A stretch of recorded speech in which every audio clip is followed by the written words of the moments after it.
Hello everyone, and welcome to this Wednesday workshop to those of us joining in the class and to anyone perhaps watching the recording. My name is Dr. Sally Gales, and I work with the LDC, so that's the Learning Development Center for anyone who does not know. And we are the Learning Development Center for the School of Computing, Engineering, and Built Environment. So that includes myself as well as my other colleagues who have been delivering other Wednesday workshops or who will be delivering Wednesday workshops in the future, because not all of us have done it yet. And we are essentially here to help with any of your academic writing, or we also have maths and maths skills and study skills. We have many different avenues of assistance that we can provide. So do take a look at our website if you are unfamiliar with us. I'm going to go ahead and share my screen. So today I'm doing a double feature. So we're going to be starting with planning your writing. And if any of you should choose, I'm also going to be running a session after this on the power of free writing, which is I would say, don't miss it. It's going to be good. So planning your writing is really important. Where do we start? What is your planner type? What are different ways to do it? Essentially, I assume, because I felt it, and I know many people have felt it, that the lovely comic on the screen actually describes an experience that most of us will have had, right?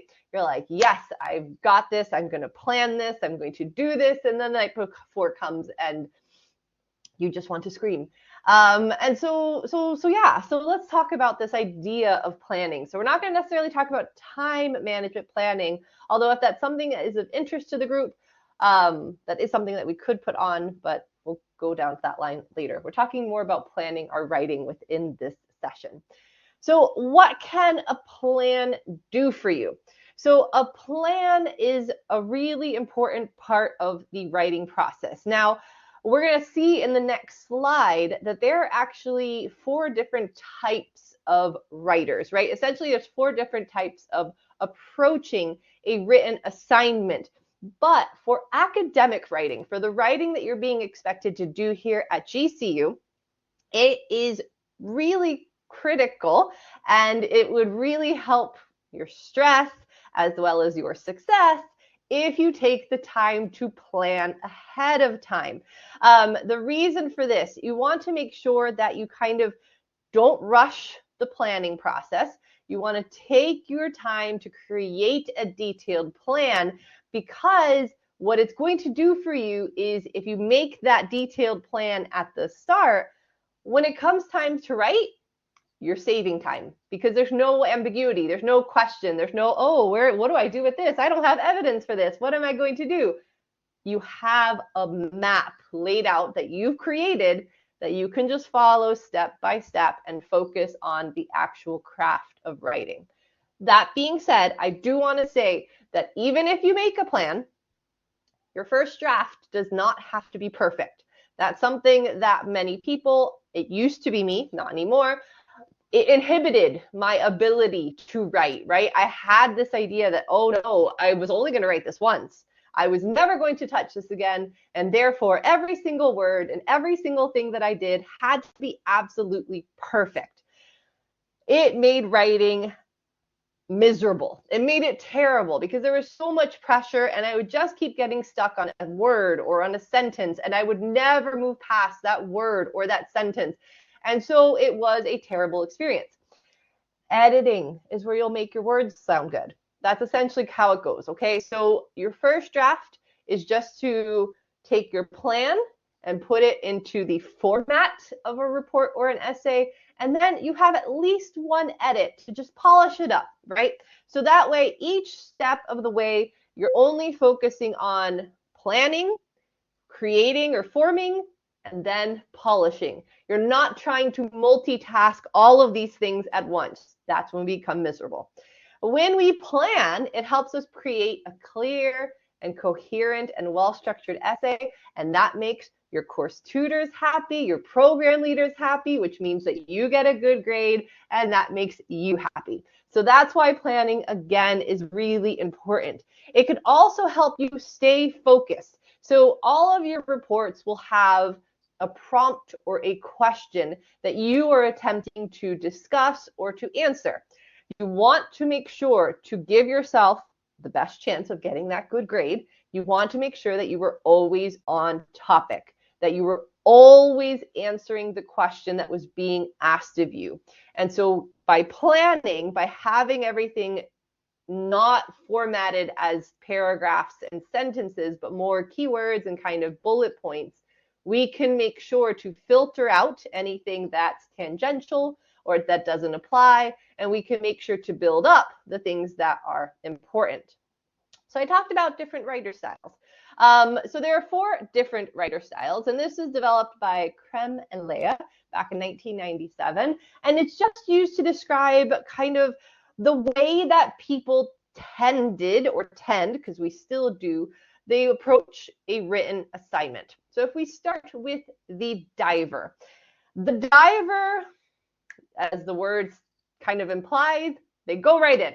They do not want to plan. They actually find it really hard to plan. And so they tend to kind of just jump into the writing and hope for the best, right? You'll maybe do a little bit here, a little bit there, and you'll probably stumble a lot. But this is how they prefer to work, right? So you'll probably write one section, end up in the middle of another section, and it's a slow process. And if you are writing creatively, this is what people would call a pantser, because essentially you are writing by the seat of your pants, American pants. And so it's very much, there's ambiguity everywhere. It can be stressful because you have no idea where you're going.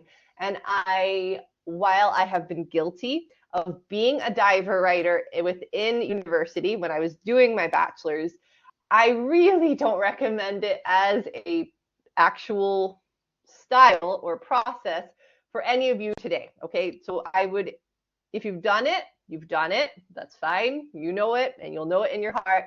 But it's not the most efficient or the way to avoid stress is not to be a diver writer. The patchwork writer, okay, now you're starting to maybe use headings, and maybe you're working piece by piece, and you're starting to kind of think about ideas and linking ideas before you start writing your actual essay. And so that starts creating something that can help you, right? So you're kind of creating this really big picture plan so that you know, okay, these are the big topics that I need to get through. You're not necessarily writing in chronological order. You're very much writing from section to section, and maybe you're cutting things and moving them. Better than the diver writer, so that's a good thing. But again, it's this lack of taking that time at the beginning to kind of really make sure you have a good concrete idea that could lead to stress and inconsistencies and a lack of logic later. So the patchwork writer is an improvement. And if this is maybe where you feel like, okay, you've never planned in your life, but you want to start trying to plan, then okay, start with the patchwork, right? Maybe that's a good place to start. Start making your big topic, big ticket items and having them out. And then, okay, we'll test the waters in that way. From there, we have the grand plan writer. This is the person that plans every last bit, okay? They know from the beginning to the end. They have an outline for everything. They do not start writing until they have every single piece laid out for themselves.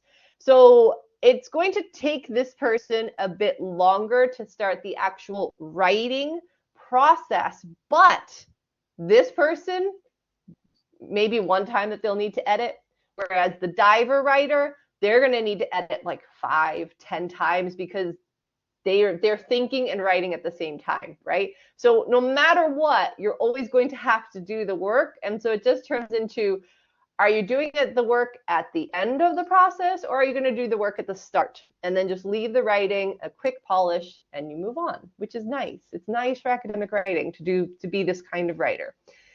The second best, I would say, type of writer, and this is not a judgment, I would say this is more of just in terms of academic writing.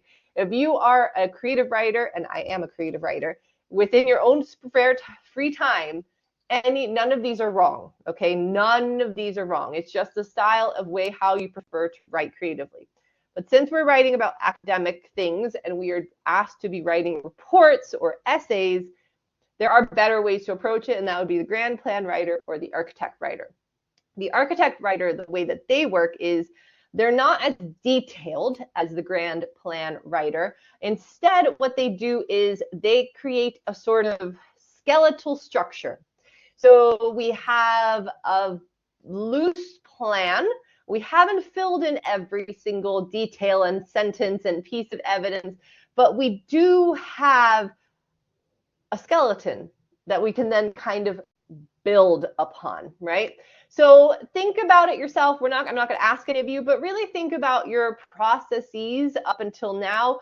When you've been asked to write something, you'll know which one of these kind of writers resonates with you, right? So I've been the diver writer, I've been the grand plan writer. That's recently. I've been the architect writer, and the only one I don't think I've ever really kind of played with is the patchwork writer. My brain is very kind of beginning to end, so I struggle to kind of go back and forth between sections willy-nilly, or at random, I should say.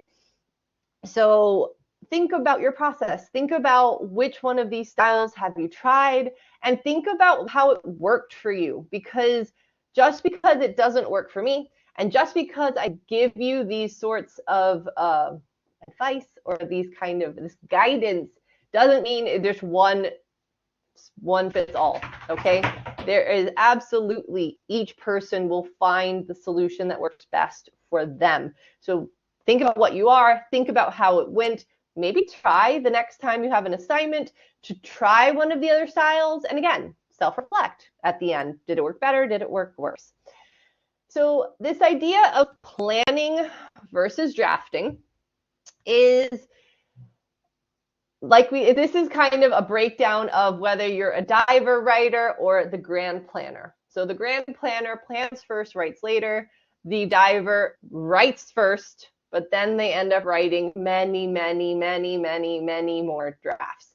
The only thing I want to say, and it's a repetition, but it really is, as long as your process is producing the results that you want, then I cannot tell you that one is absolutely the right way, because there's no one solution for all. So it really is a matter of what results or outcomes are you looking for, whether that be a grade, whether that be time and stress, whether that be just kind of the feeling overall. All of these can be goals, right? So think about the goals that you have, think about the process that you're currently working with, and then decide what might work better for you. So before we start, did I skip one? No, I didn't. Where we start. So you want to start, before you start writing and or planning, the very first step. And Melanie, I believe, covered this last week's Wednesday workshop on understanding your assignment. You need to know what's expected of you, because you can write the most eloquent, the most beautiful and amazing essay or report, but if you did not actually do what was expected, you're going to fail. And it will be really tragic. It'll just be terrible, because you've spent the work, you've written this beautiful piece, but you missed something critical. So make sure that you take your time checking the assignment, checking your course handbook, look at the intended learning outcomes, or look at the kind of the rubrics or the general assignment, right? That'll tell you piece by piece, what is it that your lecturer is looking for? What is the question that you're being asked to answer? And there is a whole way to break down the question. So do go back and look at Melanie's Wednesday workshop, because it starts from what is your focus? What is the subject that you're looking at? What is the context that you're looking at? What is the command word? Are you asked to describe? Are you asked to compare? Are you being asked to analyze, right? You want to make sure that A, you know exactly what the question or prompt is asking you to do. Good way to do that is to kind of rewrite it in your own words to make sure that you really grasp and understand it. And B, make sure that you understand exactly all of the kind of everything surrounding that question. So your intended learning outcomes are going to be something like show evidence, logical arguments, clear structure.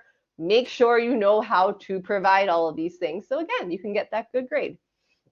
From knowing what's expected, which is a really good place to start, it should always be your first place, you're going to start making kind of a to-do list, okay?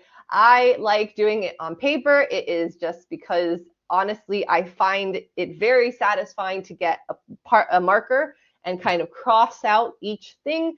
You can do it online. You can do it on a tablet or on your mobile phone. You can do it anywhere you want, but make sure you have a list of the things that you need to do.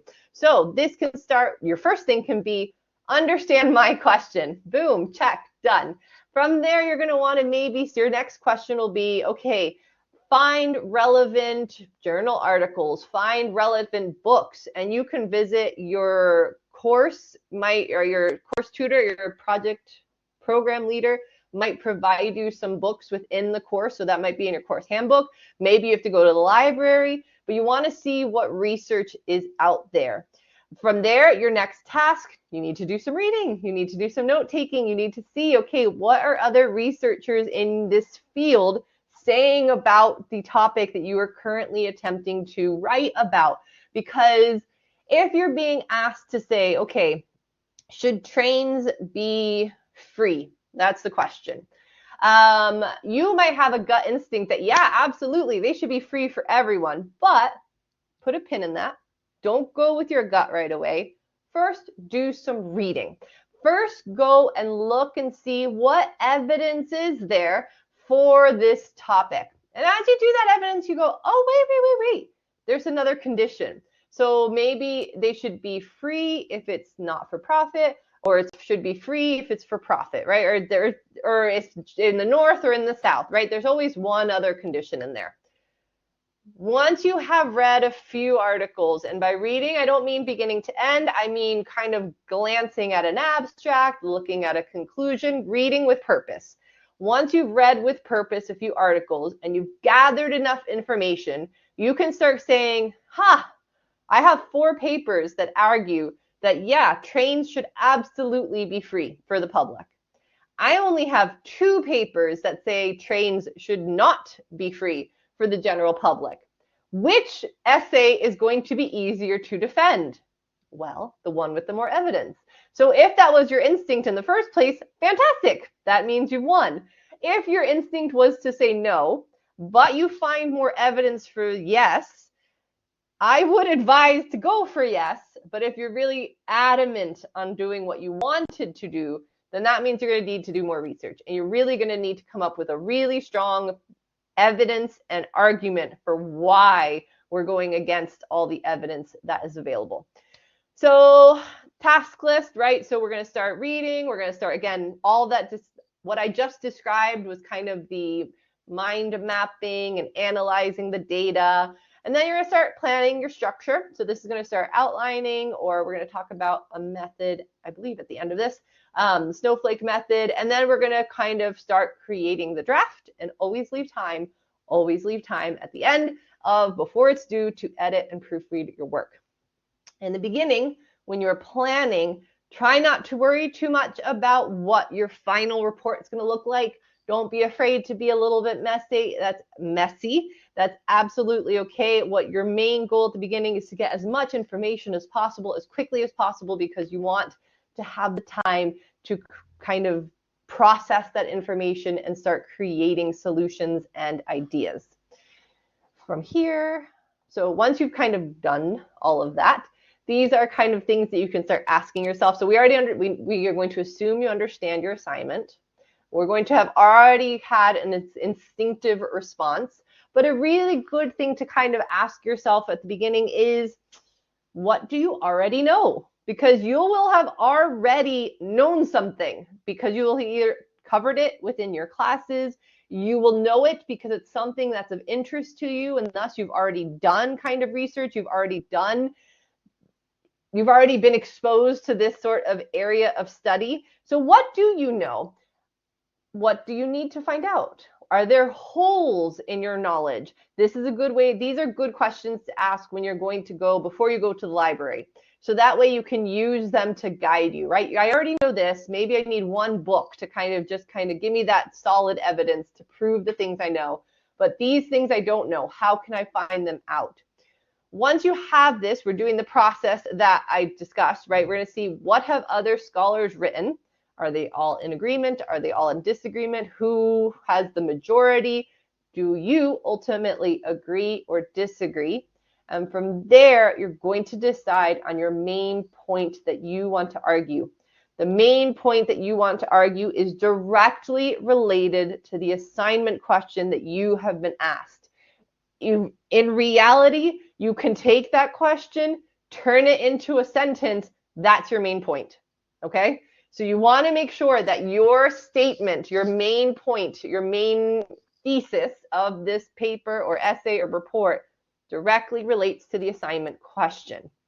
From there, you always need to have reasons, right? Why should I believe you? It's not because you're a student at GCU. It's not because you're a wonderful person. You need to provide me evidence that I can trust in and know that this is trustworthy source, right? So we start off by kind of broad and vague, and we narrow it down to this main topic. And from the main topic, we then kind of branch out into, these are all of my support items. So the planning stages will look like this. And we've discussed them. So I really don't feel a need to kind of go too much into it. But this is the thing. This would be bare minimum. This is your screenshot that you should really be following, okay? So all the other ones kind of we're building to this distilled version of what you should be doing for each of your essays. Because I would say at bare minimum, you should start here you should stop at 4. If you are absolutely against mind mapping or outlining or kind of planning logical order for your points, that's your process, and I will not say anything about it. But before you do anything, make sure you know your question. What do you know? Do some research and identify your key points. But let's assume that all of you are open. You want to try to make sure that you're really a grand planner, that you have every single one of your ducks in a row, and that everything is laid out to make your lives as easy as possible, because why would we want to make our lives harder? 2 ways that we can kind of work on this, and that's a mind map or an outline. It's going to depend on, you might use both. You might decide that one is more of your style than the other. Let's talk about them.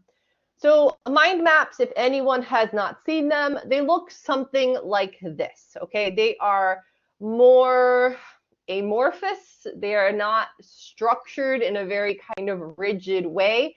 And mind maps are a really good way to start seeing connections.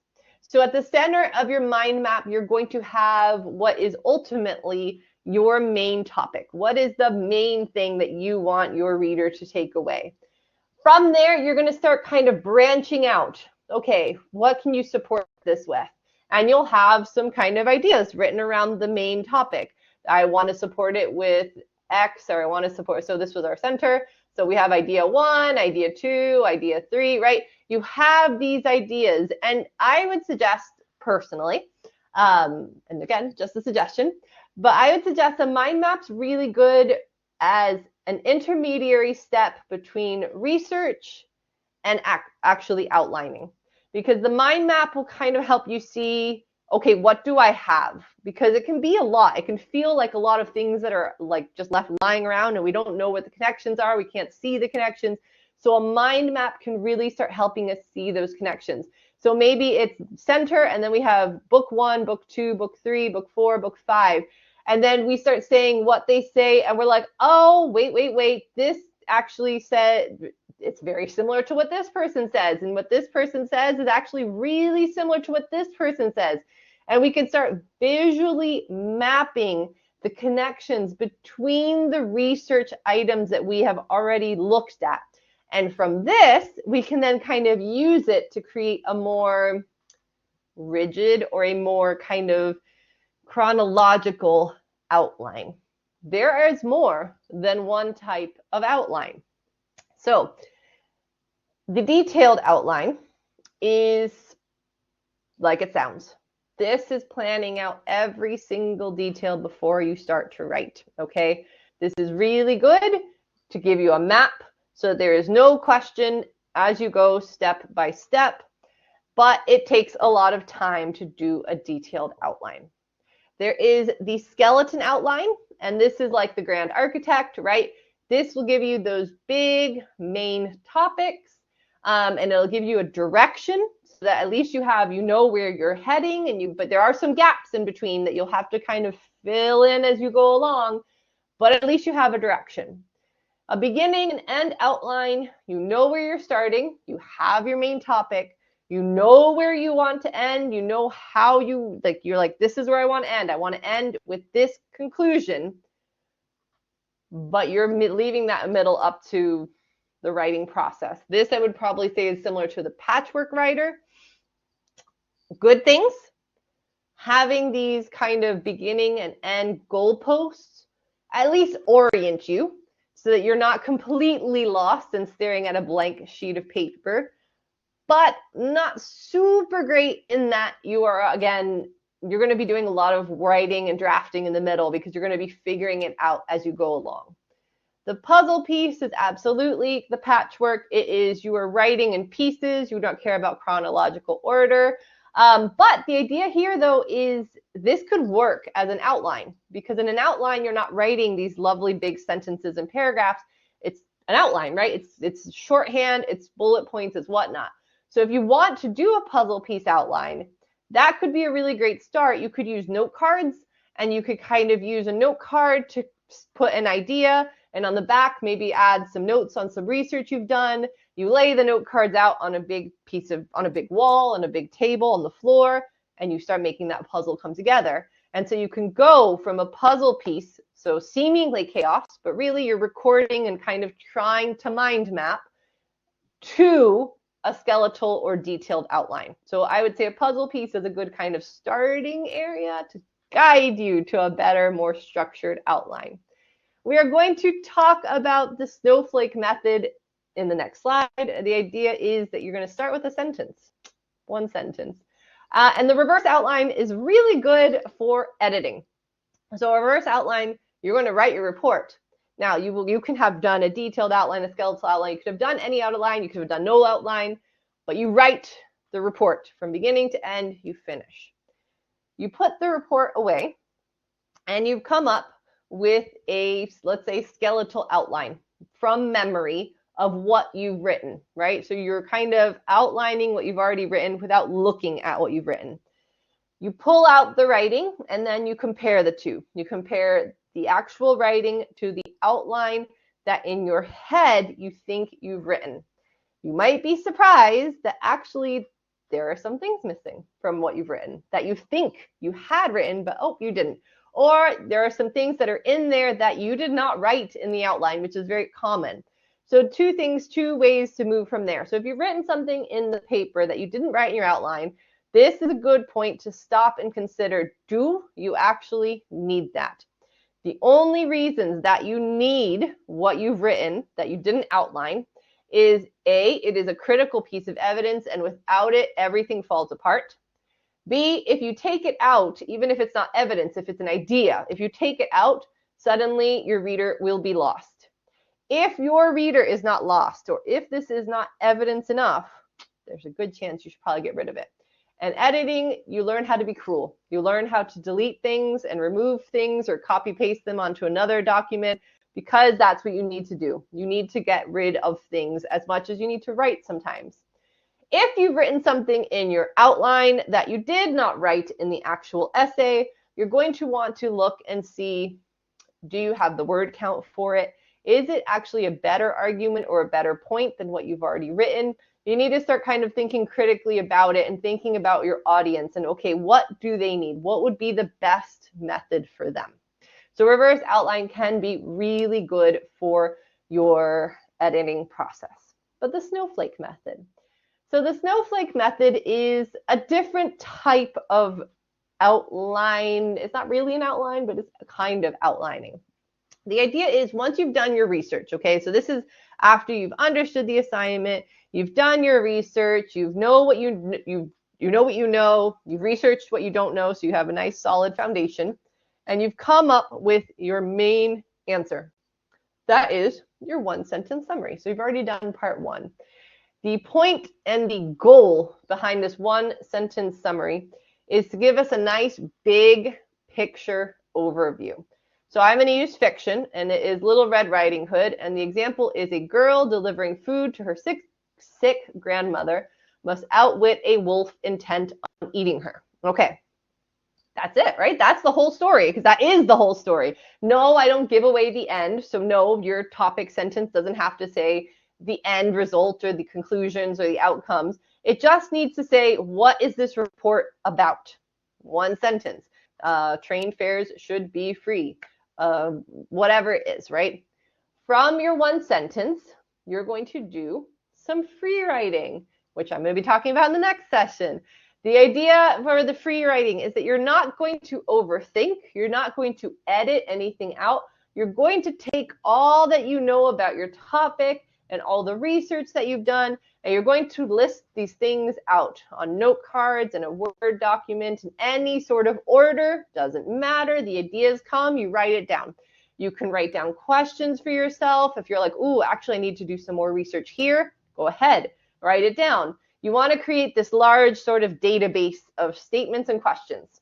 A physical copy, digital copy, doesn't matter, whatever you're more comfortable with, because what you're going to do from there is you're going to then spread them out or look at them, print them out, whatever it is. Make sure you can see them all, and you're going to start puzzling them together. So you see, we're starting to combine all the different kind of methods and styles here. You're going to start ordering them in a way that makes the most sense to you. You're going to start removing things because you're going to find that you'll probably have too many things actually, and you don't need all these things.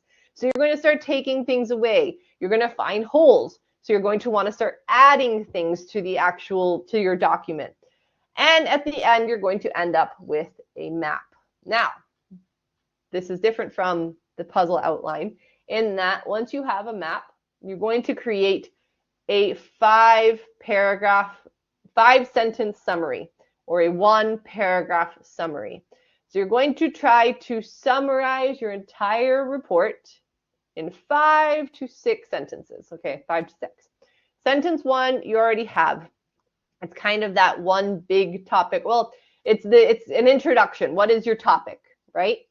Sentences 2 to 5, there is leeway if you need a few more because you have a few more main points, but usually within reports you won't have that many more. You shouldn't have a ton.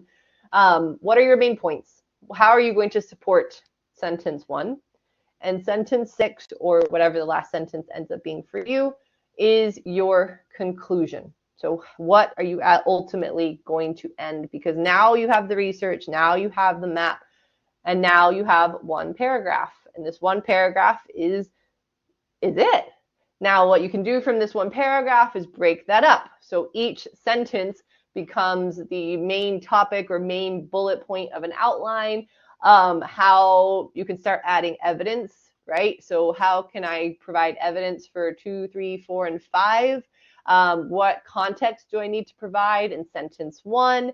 And you just start building it from that to then you can start creating paragraphs for each one, right? So the idea behind the snowflake method is that we're starting with 1 and we're growing and we're growing and we're growing. So that is all. That is it. That is all for my presentation today. In half an hour, 25 minutes, I'll be talking about free writing and we will be practicing free writing. But if there are any questions for anyone watching the recording, please feel free to reach out to us. We are always open to helping with anything that you need, academic related, study skills related, or maths related.